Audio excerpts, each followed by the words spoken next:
Welcome to our 6th Women in Money episode for the Xoogler women community. This episode is about managing concentrated stock positions. So timely. We won't get into that discussion today, but we all know why it's super timely. My name's Terry O'Connor. I'm the founder of The Brass, which is a coaching and talent advisory firm. I was a former Wall Street investment advisor, and I lead career transition courses and salary negotiation clinics on Maven. I deeply care about the practical knowledge of how finances and financial decisions inform our career decisions. The purpose of these sessions is to support our community. And I'm so glad you're all here today supporting one another and also our special guest. And we really want to help women in the community shift our relationships with money so we can achieve financial independence, have confidence, and grow our wealth.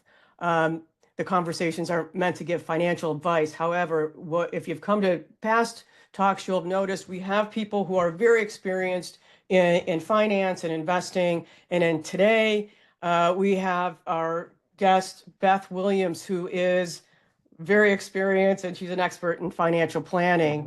And I'm going to introduce Beth to y'all right now, and then I'll hand it off to her. We're all here to hear from Beth about what she's doing and how she helps people manage their concentrated stock positions. But Beth's a Xoogler. She's a founder and lead financial planner at Future Wallet, and she helps women in tech grow their financial independence. It's something she's really passionate about. We were just talking about it before we started. She witnessed her mom struggle financially after a divorce and developed this passion for helping women to be more strategic with money. She has an MBA from UC Berkeley and has been featured in the in the Washington Post.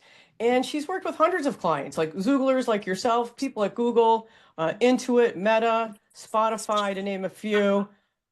She also likes to, this is according to her, nerd out on salsa dancing while, she's not looking at compound interest and growing wealth. Beth, welcome. We're so excited to have you, and I'll pass it off to you.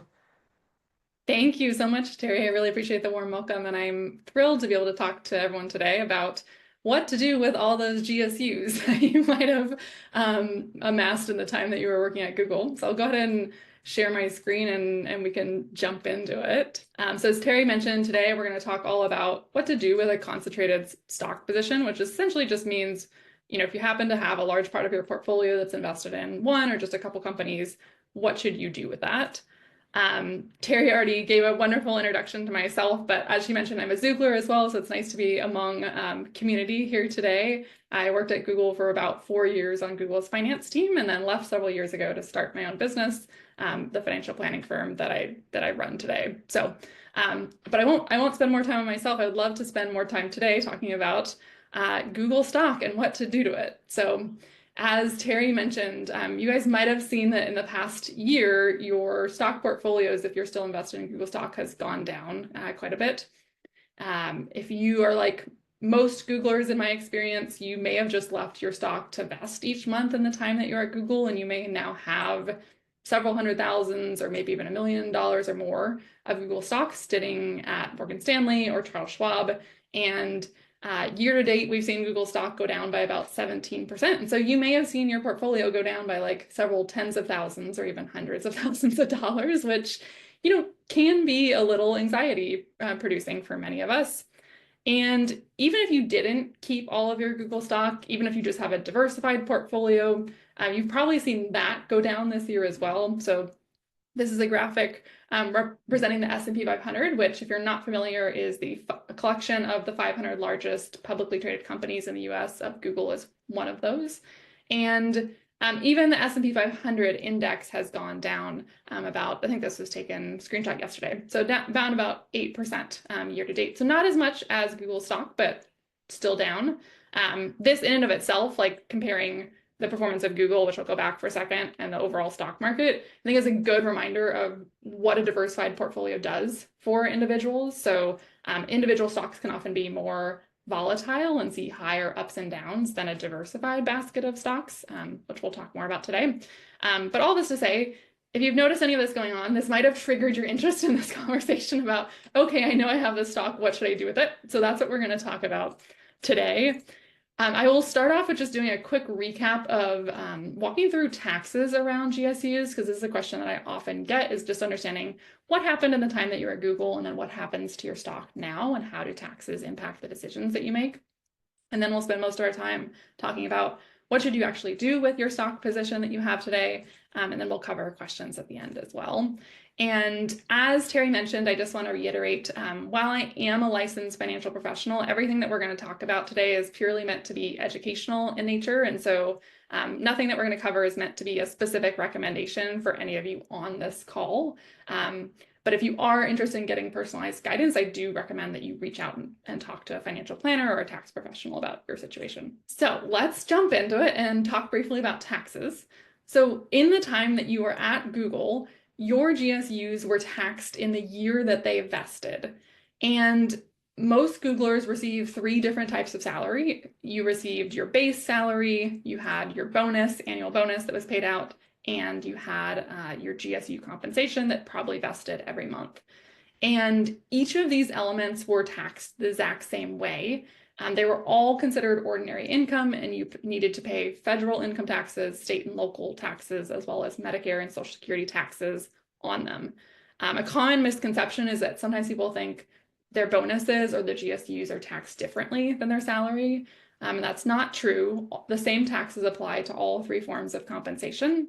The reason why people sometimes believe that is that bonuses and GSUs are taxed by default at a 22% rate federally. And for many people, so that was by default what Google's People Ops team did for you. That may have not been enough. Yeah, wow. It's 22% feels a lot, Terry, but it's actually not a lot. It's actually not enough for many people, particularly if you are in a higher income tax bracket or you and your partner both work. And so I find that many Googlers actually don't withhold, they like leave it at that 22%, didn't withhold enough federal taxes from their GSUs in the time they're at Google.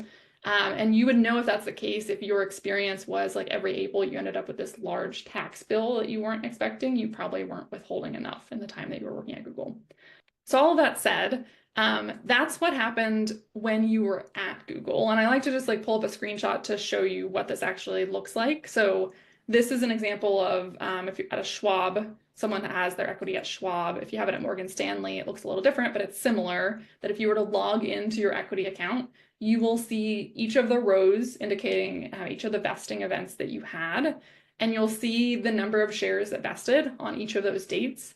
And then you'll also see a different column that will show you what are the shares that you could actually sell. And you'll notice that they're a different amount because, like I just mentioned, Google withheld some of the shares for you when you were working there and sold them to pay taxes on your behalf.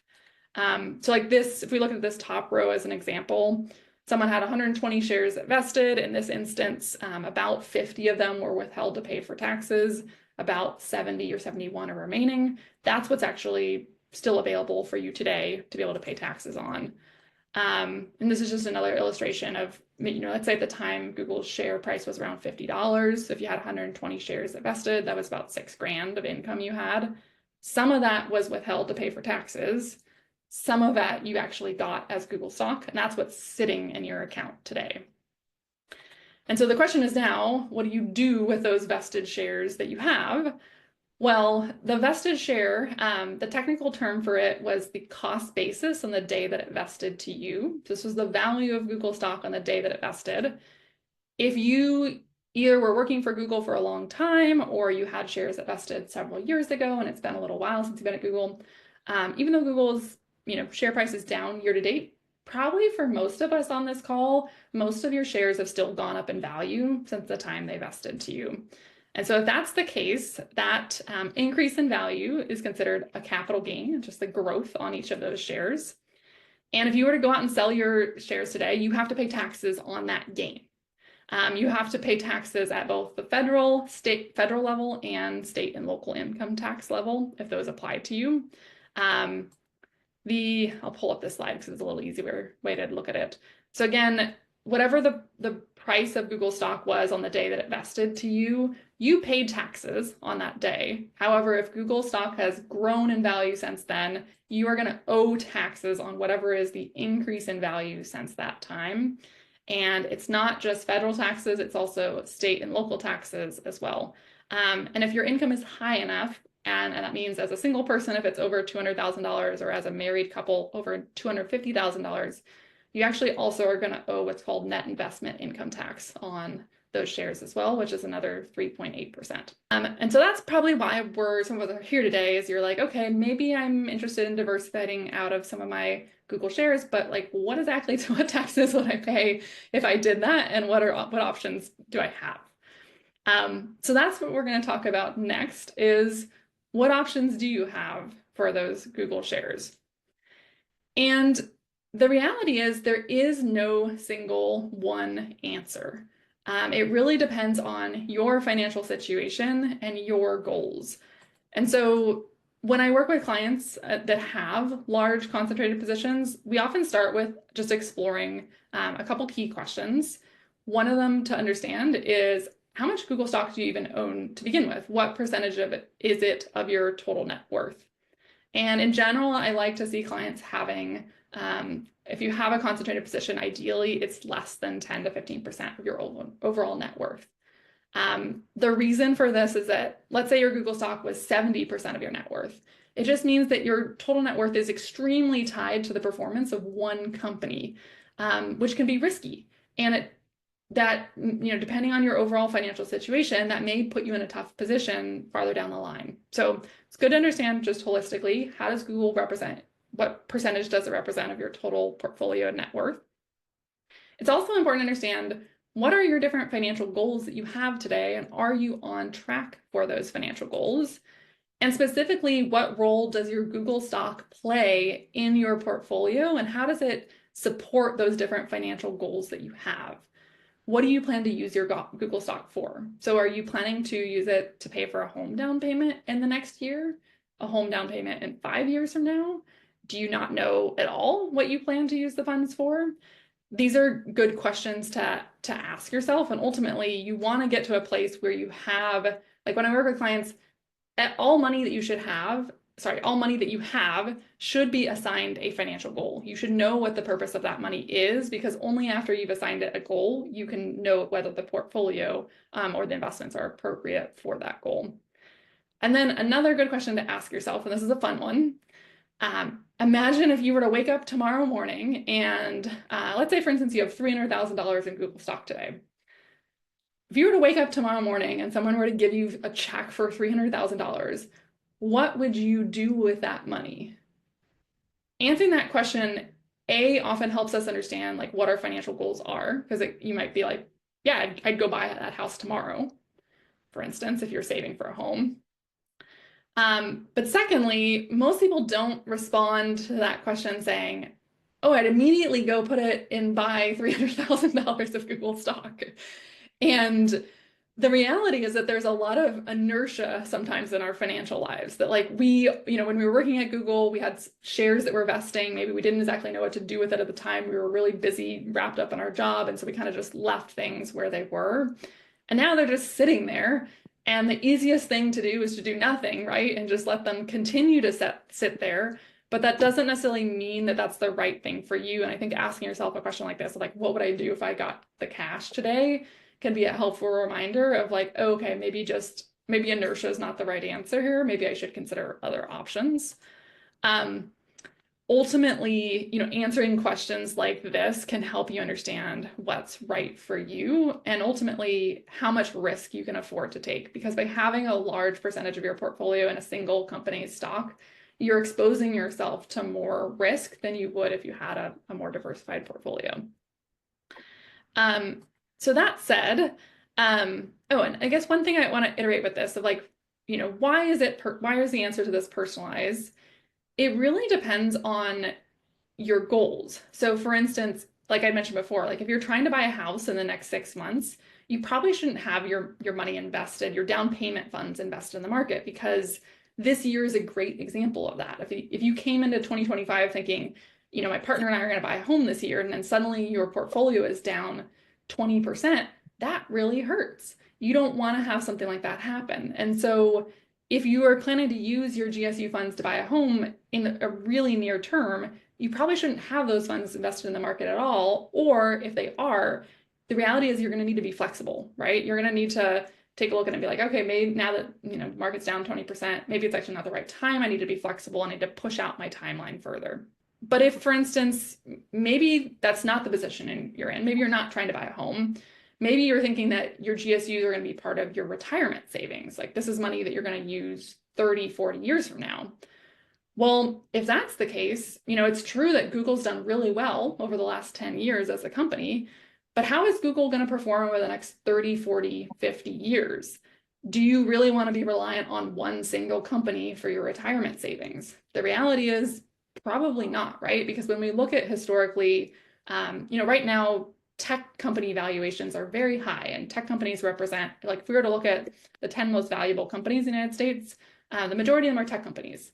But if we were to go back 30 years or 35 years ago, the majority of the most valuable companies were actually oil and gas companies at the time. So it's typical that we see the evolution of the US market and what companies are most valuable. That changes over time.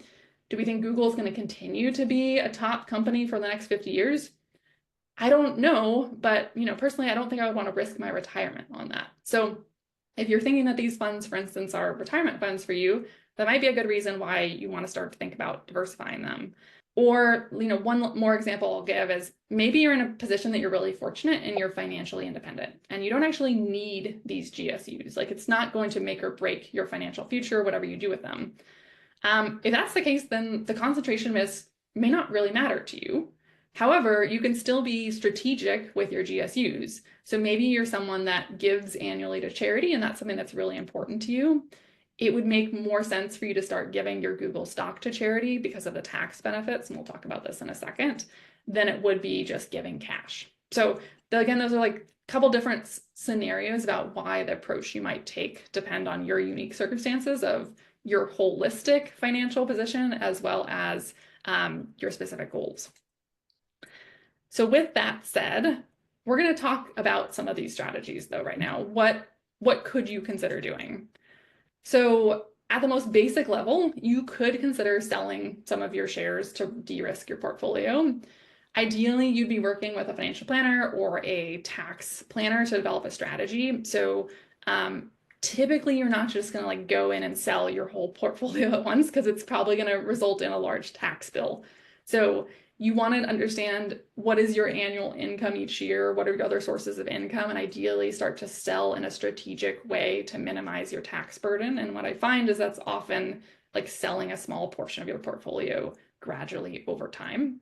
That is something that might make sense if you have a year that maybe your income is particularly low. So maybe you were let go from a job or you decided intentionally to take a sabbatical or you had some time off. That actually might be a really good opportunity to realize some of the gains from your Google portfolio and pay a lower tax rate. And this is where getting into the weeds of really planning this out is helpful to do. Another option that you could consider that I just mentioned is donating your shares. And you could donate the shares directly to a charity if the charity has the ability to accept stock, gifts, or you could set up what's called a donor advised fund. And the donor advised fund is just a fancy way of saying you're essentially setting up you go to a major brokerage firms like Vanguard, Charles Schwab, Morgan Stanley, they all have DAFs that they offer. You move some of your stock over into this donor advised fund. You're able to potentially get a tax write-off in the year that you do that. And then you are able to donate that money to charities over time on the timeline that works for you. So you don't necessarily, if you put, let's say you donated $100,000 of Google stock into a donor advised fund, you don't need to take all $100,000 and gift it to charity in a single year. That could actually be your charitable contributions for the rest of your life.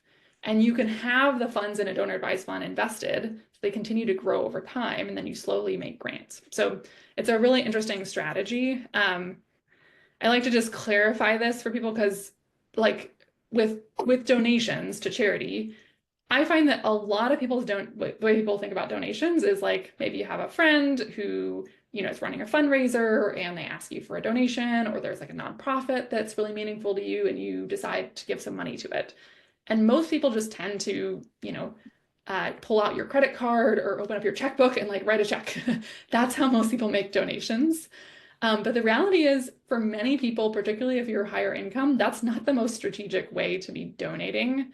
A better way to be donating, and this is relevant if you are someone that itemizes your taxes, meaning you don't just take the standard deduction each year, you have more deductions in the standard deduction, and so you itemize your taxes. If you're in that bucket, you might want to consider donating stock instead. Or I guess I should clarify. If you're able to itemize your deductions, that's what specifically allows you to take a deduction for charitable donations. So you have to be above that itemizing threshold.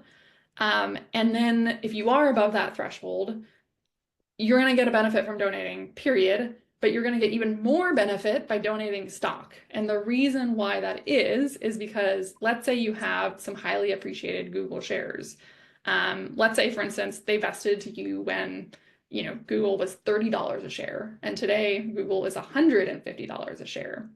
If you were to go out and sell those shares, you would have to pay taxes on the capital gains, like we just talked about. And then whatever's left over, let's say you could donate to charity.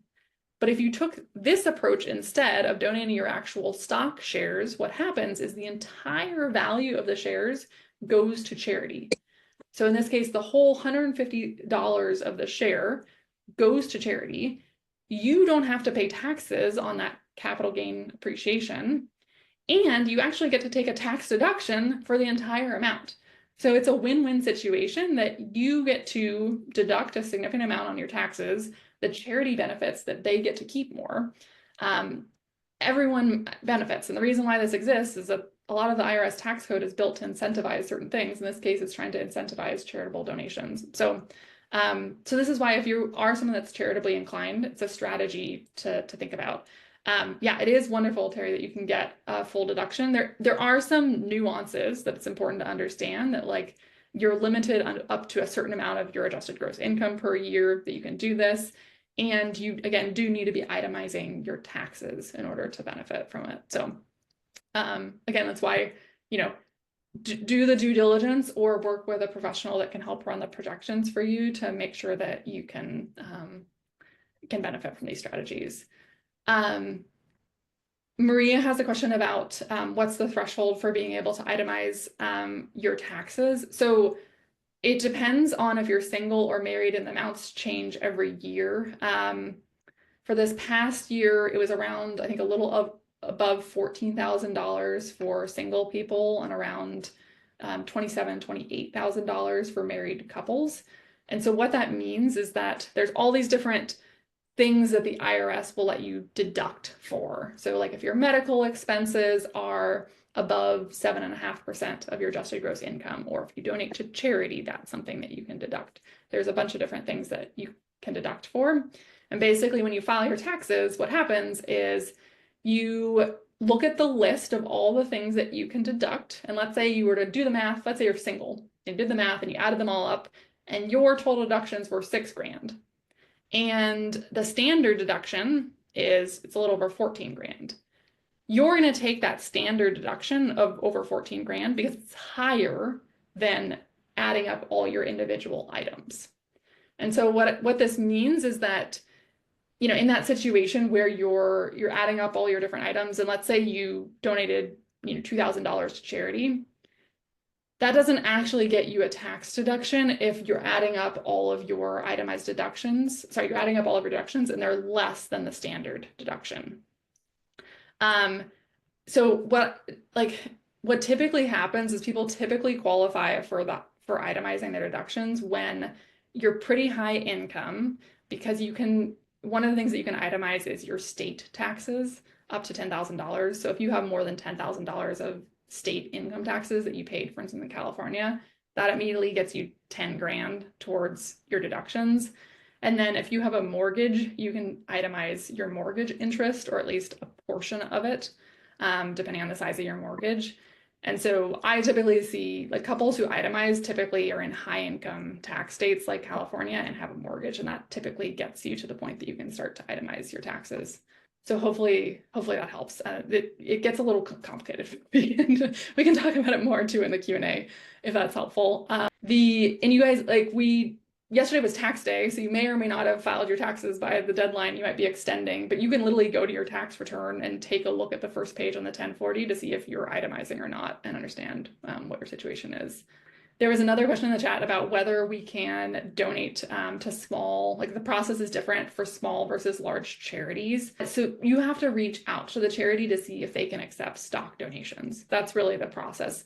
Typically, the larger the charity, the more they're able to do that. Smaller charities sometimes just don't have the ability to support it. I actually started my career working in the nonprofit sector, so I know this well. It really just depends on the individual organization.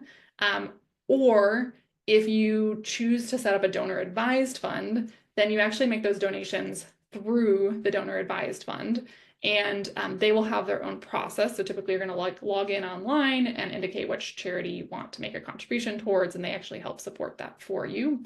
And so the charity, the larger it is, the more likely it is to be like already set up in their system. The smaller it is, they may not be set up in their system. You'd have to work with the DAF to get them set up, or they may not be eligible. So you have to follow up on the specifics. So hopefully that helps. Love all the questions about donating, because it's so needed, and organizations really rely on charitable contributions. Another strategy you could consider is gifting shares to someone else. And this typically, I see this most often, it's kind of a niche scenario, but if you are a first generation wealth builder in your family, and by that I mean you have been fortunate to have a higher income than maybe your parents did growing up, and perhaps maybe even you financially support your parents. So let's say you're like helping your parents, they're aging, and you're helping them pay for their various expenses today, that you send them money each month. It might actually be more advantageous to gift them some of your Google shares than it is for you to send them cash each month. And the reason for this is they might be in a lower tax bracket than you are. So when you gift someone Google shares, or any stock shares for that matter, it's the same regardless, you transfer what's called the cost basis to them. It's the amount of the shares on the day that it vested to you. And if they choose to turn around and sell those Google shares, they have to pay the taxes. So they have to pay the taxes on the gain. And you might be wondering, like, why would I gift someone something that they then have to pay taxes on? Well, it might make sense if the person that you're gifting these shares to is in a particularly low income tax bracket, such that they might even be in like the 0% capital gains tax bracket, and they might have to pay very minimal taxes at all on the shares. So it's kind of a niche situation, but it does sometimes happen. A common question I often get is like, well, can I just like gift these shares to my kids? Like, they don't have a lot of income. Like, why don't I just gift them to them? And it doesn't quite work like that. If your children are minors, or even if they're not a minor, but they're still a dependent on your tax return, you can't just gift the shares to them. They will still be essentially like, if they're a dependent and they receive the shares and they turn around and sell them, it still gets taxed at your same tax rate. So your children need to not be a dependent of yours from a tax return perspective to consider something like that. But if you have adult kids and their income is low, it might be something to consider. Another strategy is leveraging what's called tax loss harvesting. And this is potentially, you could harvest losses in your Google shares if you have them, or you could harvest losses in other positions in your portfolio and then sell some of your Google shares that are at a gain and have the losses offset the gains such that you don't pay taxes on your Google shares. So just to explain this in a little bit more detail, this is something that is really only relevant for all of us that no longer work at Google. Because when you worked at Google, you had shares vesting every single month, which means that if you were to ever sell shares that were at a loss, you couldn't actually claim that loss on your tax return because of something called wash sales. So in order to, let's say you had a Google share that vested to you at, I'm going to say $170. And now that Google share is worth $150. So it's gone down in value by $20. You could sell that share and claim a $20 loss on your tax return, as so long as you didn't go out and buy new Google shares in the next 30 days, or you hadn't bought Google shares in the 30 days prior. If either of those events happen, that you had bought 30 days prior or you'd bought 30 days into the future, that triggers what's called a wash sale, and you can't count that $20 deduction. And so when we were all working at Google, we had shares vesting every 30 days, or typically most people have them vesting every 30 days. So typically it results in a wash sale, and you would never be able to get a tax deduction for shares that had declined in value. But now that if you're not working at Google, this might be something that you could consider doing. I would say that in my experience, because Google stock has done so well over the last 10 years, this is less common that people have losses in their Google shares. It's more common that they might have other shares in their portfolio that they're like, okay, like 2 years ago during COVID, I kind of got caught up in like buying and trading stocks on Robinhood a little bit. I hear this quite common sometimes in folks that I work with. And then they're like, and then I realized that actually I wasn't that good at buying and trading individual stocks, and I stopped doing this. But I have like 10 random stocks in my portfolio, like Peloton or Zoom or something, that just like lost a bunch of money. So now might be a time to like go ahead and sell some of those shares, claim the loss, and then also sell some of your Google shares that are at a gain. And those the losses and gains essentially offset each other. So tax loss harvesting can get a little technical, and it's definitely something that is really important to run the numbers before you do it to make sure it makes sense for you. It's also something that's important to have like a strategy behind. You don't just want to like willy-nilly start going and selling various things in your portfolio. Like there should be a reason why you're selling it. And you can also do something what's called like buying a similar but not equivalent security to prevent wash sales.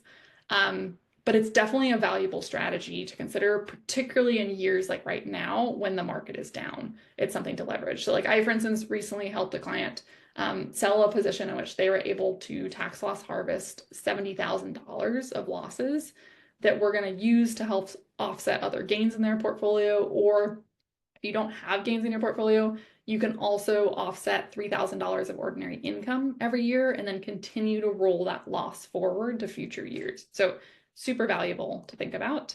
And then one more thing to think about is something called an exchange fund. This is a little more complicated of a topic, but exchange funds essentially are a vehicle that's available for individuals that have large concentrated positions. So this is typically several hundreds of thousands of dollars of maybe an employer stock.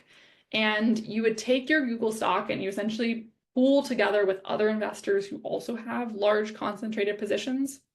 There's a lot of rules around this. It requires you to lock up that position for at least 7 years. So you lose liquidity of the funds. And then eventually, when you take your money out of the exchange fund, instead of having, let's say, 300 grand of Google stock that you initially contributed, you'll have a diversified portfolio that they hand you back at the end of the period. That's little bits and pieces of various types of stock from other people who all pooled into this exchange fund. I personally am not a huge fan of exchange funds because I feel like they don't often resolve the challenge that people are coming to me with a concentrated stock position, but I share it because it is something that's available. Some reasons why I don't like it is you have limited control about the stock that you actually get back after that 7-year or longer period. And then even still, you might end up with like a more diversified portfolio than what you started with. You still have to pay tax. If you were to go out and like sell that diversified portfolio later, you still have to pay taxes on the gains. So you're not like entirely avoiding paying capital gains. You're kind of pushing it out farther into the future and diversifying your portfolio along the way. It might make sense if you're planning to like, gift these funds to future generations. If you're financially independent, there's some reasons why you might consider it, but it's not necessarily a fit for everyone. So it's definitely something to like do your due diligence around. So we can go into all of those strategies more in the Q&A, and I saw, Maria, you have a question as well. We'll cover that really shortly because we're going to jump into Q&A in a second. But the last thing I want to cover is that I think like typically when I talk through this with someone, the initial feedback I get is like, okay, I know I should probably diversify, but Google stock has just done so well. Like, why would I diversify when Google stock has done so well, right? And so, and this is a screenshot showing the performance again of the S&P 500, which is a collection of the 500 largest publicly traded companies in the US versus Google stock over the last 5 years. The blue line is Google, the yellow line is the S&P 500. And yes, Google stock has performed the S&P 500 over time. However, like this year it hasn't. So there's no guarantee that this is going to outperform, it is going to continue long term. And it really goes back to what I was mentioning before of like, what is the purpose of your Google funds? What are you trying to use them for? If you're in a situation where your family's growing and you want to buy a home, I really encourage clients and folks to think about like, the purpose of your money is not just to have money at the end of the day. It's about what do you want to use that money for?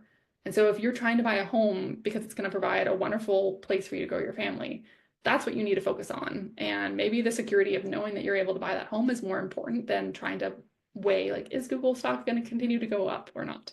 It's also about, like, when we think about our financial situation as a whole, another example of this is maybe your current employer allows what's called mega backdoor contributions to your 401k plan. So this is when your employer allows you to contribute on an after-tax basis to your 401k above and beyond the $23,500 employee deferral limit each year. And then you can make those contributions and then do what's called a Roth conversion of those after-tax contributions, and that money can forever grow tax-free. It's a super valuable strategy that maybe some of you did when you were at Google. If you maybe work for another tech company, a lot of large tech companies allow this. And it's a way to potentially save yourself tens of thousands or even hundreds of thousands of dollars of taxes over the long term.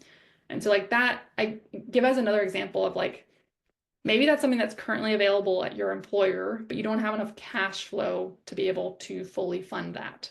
So we might take a look at your GSU position and say, maybe it would make sense to sell some of these Google shares to free up some cash for me to live on each month so that I can direct my salary from my current job into this mega backdoor.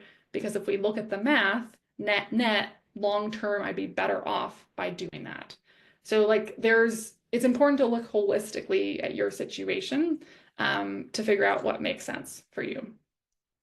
The last thing I'll mention before we jump into Q&A, just because I'm in a group with a bunch of Xooglers and I know this is relevant to most of us in this group, make sure you add a beneficiary to your Morgan Stanley or your Charles Schwab account if you have not already. If you don't have a beneficiary on your account and you were to unexpectedly pass away, your state through the probate process would decide where the money in the account goes. Most people don't like the idea of that and would prefer to direct these financial resources to wherever you'd prefer. You correct this by setting up a beneficiary on the account. The reason why I'm mentioning this is because for employee equity accounts at Charles Schwab and Morgan Stanley, you can't just do this online. You have to actually go fill out this paper form and send it to them called a TOD or transfer on death form. They make it challenging, but I encourage you to either do that if you have not already done that, or you can transfer the shares that are in your employee equity account to a regular brokerage account at another brokerage firm. And if you choose to do that, make sure that what's called your cost basis, which is the value of Google shares on the day they vested to you, transfers over to the new firm, because that's what determines taxes if you ultimately do sell. And sometimes that information doesn't transfer from firm to firm.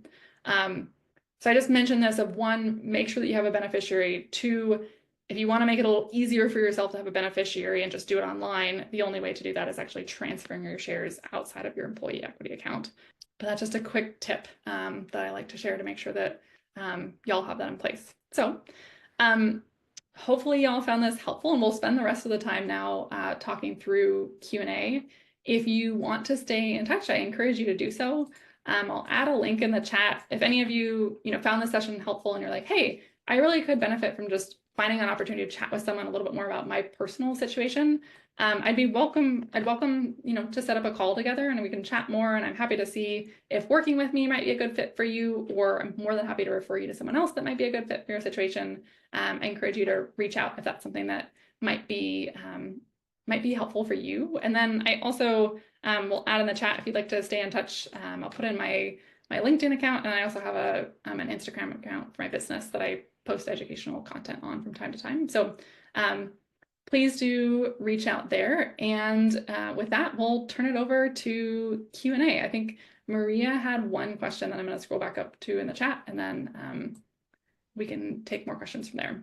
So Maria's question was, if you gift shares to a parent in a lower tax bracket and in a state without income taxes and then pay capital gains, they would just be federal, right? Yes, likely so. If there's no state taxes that they would owe or local taxes that would be relevant, the only taxes that they would pay would be federal income taxes. It is important to understand if the shares, you'd ideally want to gift them shares that have long-term capital gains. So you're donating those shares to them and then they would pay at long-term capital gains rates. And depending on their holistic tax situation, long-term capital gain rates are either 0%, 15%, or 20%. So I definitely would recommend, Maria, like working with a tax professional to run through a scenario with them, or a financial planner, just to make sure that there's maybe no additional complications to your parent scenario that you're not aware of that could skew your understanding of things. Beth, this is absolutely amazing. Thanks for this. It's so comprehensive in such a short time. I just wanted to, thank you and let everybody know, feel free to come off mute and video. And if you want to raise your hand and ask your questions, that'd be awesome. Perfect. Yeah. Thank you, Terry, for clarifying. I was going to check in with you to see how we wanted to best do this. Yeah. Looks like Maria had one more question, so I'll move on to that. Maria asked, if you have a trust/living will with your accounts connected, is that enough to have a beneficiary since it's all detailed there, or do you need to go through the GSU account? So I want to caveat this that I am not an estate planning attorney and I don't know anything about your specific estate plan, Maria. So I can't answer this with certainty without looking through some of that, but I'll give some general information that might be helpful for people. What Maria is referring to is that you might have drafted estate planning documents that include either a will and/or a trust, or both. If you have a trust set up, actually, I'll take it back. Regardless of whether you have a trust or will in place, typically with financial accounts like brokerage accounts, the way you set up beneficiaries for them is still through like actually putting beneficiaries on the account. Unless the account itself is titled under the trust, and that was the recommendation of your estate planning attorney. And so I would make sure to go check, did you actually change the titling of your employee equity account to being owned by your trust? My guess is that probably not, because they don't typically allow that in the employee equity account. You would need to transfer it over to a regular brokerage account. So it goes back to kind of my previous recommendation of either set up a TOD for the employee equity account or move it over to a regular old brokerage account. And you can do that at Morgan Stanley or at Schwab. It's just a different type of account in their overall profile. And then from there, you can set up your beneficiary. So hopefully that helps clarify things a little bit. For anyone on the call, even if you don't have a trust in place and haven't done that, that shouldn't prevent you from setting up beneficiary designations for all of your financial accounts. And that's something that's beneficial to do. Miyashia, would you like to ask your question? Sure. Hi. Thanks for organizing this, Terry, and for Beth. Hi. Great to see you. You too. My name's Maisha Slay, and so the question I have is that I've since left Google, but one of the options my current company has is long-term equity, where you can get 3 years of your equity up front. and then it's vested over the next 3 years. And I'm just trying to understand like why I would do that versus just getting my quarterly allocation of equity. Like in what situation does that work really well? In another situation where it doesn't. A great question. A couple clarifying questions. Is this a publicly traded company or is this a private company?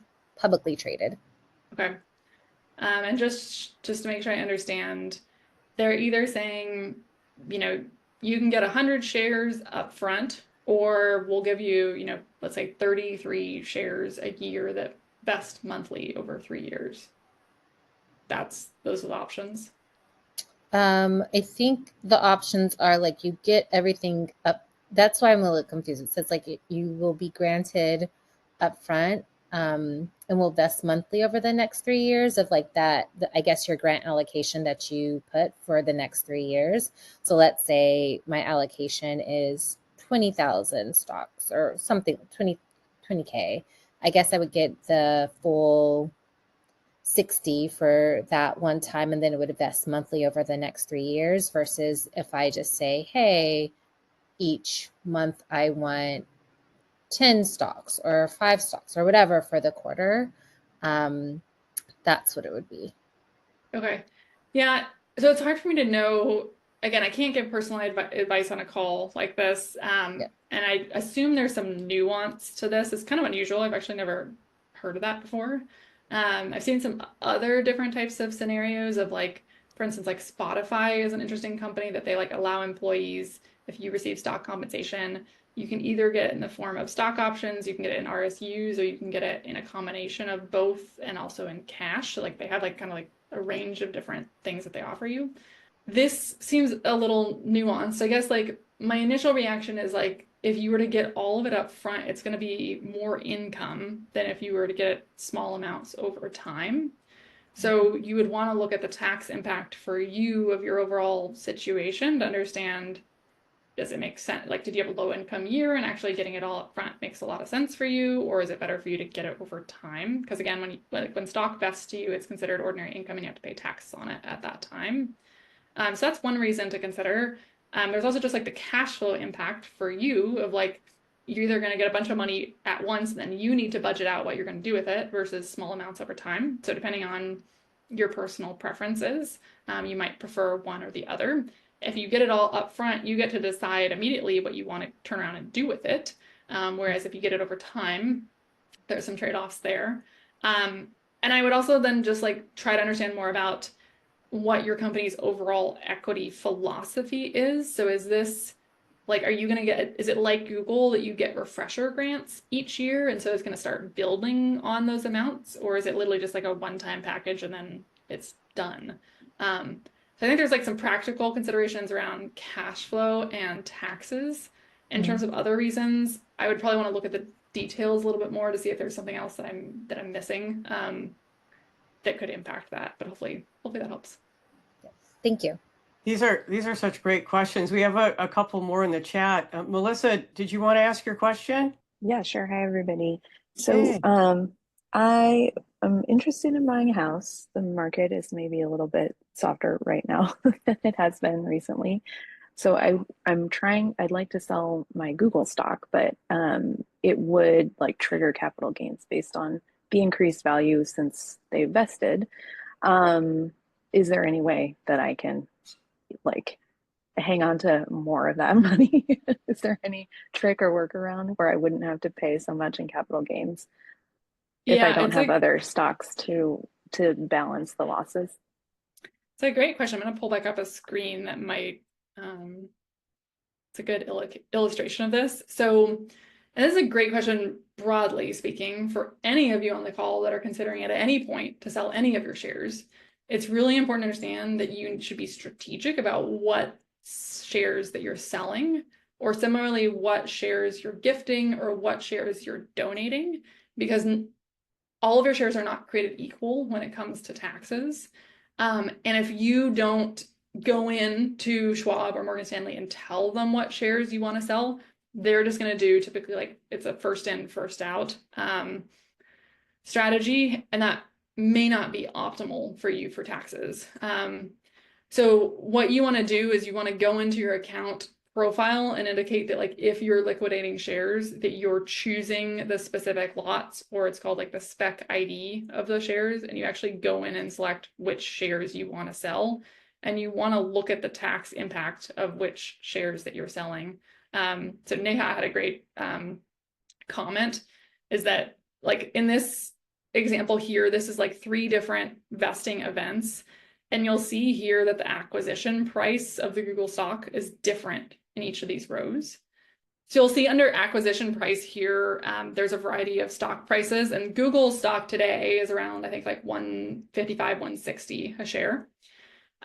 So if I were to go sell this first row, which has a lower price when it vested, I'm going to pay more taxes than if I were to go sell this share at $56 a share. And so this is the type of thing that like when you go into your account, you should look at this, and it's not, you need to do the math yourself, because it's not just a matter of calculating, okay, what's Google's stock price today and what was the price that it vested at? Then you need to apply all the various taxes that would apply to that differential, and you need to look at it in the context of all of your other income that you're earning throughout the year.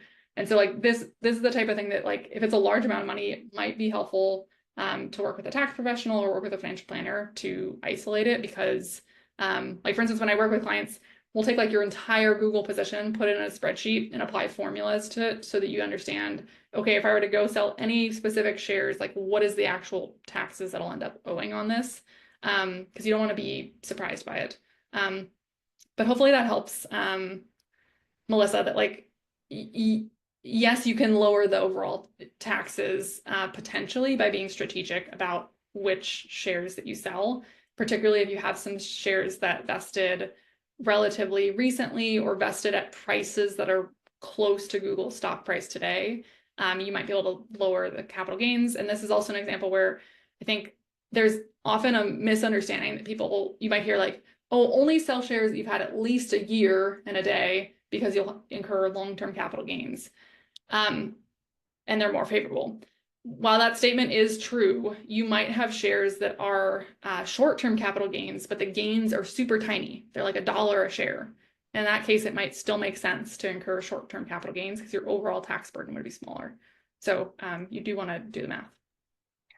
Wow, Thank you. Beth, thank you so much. Like we only have like a minute or 2 left, and I see some really awesome questions in the chat. Wanted to get a sense if you're open to answering like maybe one more question, or if you have a hard stop at 10. Yeah, absolutely. I can stay on for a few more minutes. If it's, okay, if it's helpful. great, awesome. So, yeah, fantastic. I think Yana has a question about borrowing against stocks. I thought that was a really interesting and timely question to ask as well. Yana, are you there? Do you want to ask your question? Yeah, I'm here. Hi, Beth. You Hi. remember me, right? Yes. Hi. So Nice to see you. Beth and I used to work on the same team ages ago, right? Many, many moons ago. So Beth, thank you so much for doing this. This is super helpful and very, very informative. So my question is, what are your thoughts for borrowing against the stocks?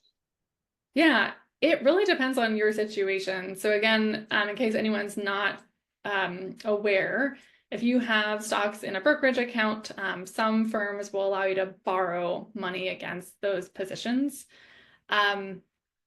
I believe this was not something that was allowed. It's not technically allowed when you're at Google. So it's only something that you can do now that you're no longer working at Google, because part of what's happens when you borrow against your stock is that the firm has the ability to like recall that loan at any time. And if you don't have the cash to repay it, they have the ability to like sell the underlying shares, which if you were still working at Google could trigger you selling shares during a blackout period, which is not allowed as a Google employee. So it's something that is really only relevant if you're no longer working at Google. I would say it depends on your overall financial position, your other potential places that you could borrow money, and how important it is to be able to borrow money for whatever financial goal that you have. So sometimes people will do this instead of taking out a mortgage, is like an example. It's called a pledged asset line. And when interest rates were really low and stock prices were going up, it might have made a lot of sense. Today, interest rates are quite high. typically for pledge asset lines. So yeah, that's kind of a non-answer, Yana, but it really just depends on the specifics and doing the math and then evaluating alternatives to determine what's a good fit. But there definitely is risk associated with it. I think that's like the underlying thing to understand is that there's a risk that the underlying stocks could be sold. So you need to understand the various risks. Got it. Thank you. Great. Thanks, Beth, for sharing more about that and for everything. I think it's time to wrap. But just wanted to thank everybody for coming. And if you have more questions for Beth, please connect with her directly. We'll send the video out on the YouTube channel, and then we'll also follow up with Beth's contact information. But, thank you so much, Beth. And is there anything, last topics you want to talk about or anything that you want to say to wrap up? Yeah, I'll just express, Terry, thank you so much for inviting me for this conversation. And thank you to everyone for joining. I think, as Terry mentioned at the beginning, financial literacy, particularly financial literacy for women, is something that I'm so passionate about. So it's wonderful to just see all you here working on, growing your skills, asking great questions. I encourage you to continue to stay involved in these conversations because it's so important. Wonderful. Thanks, everyone. Have a great day.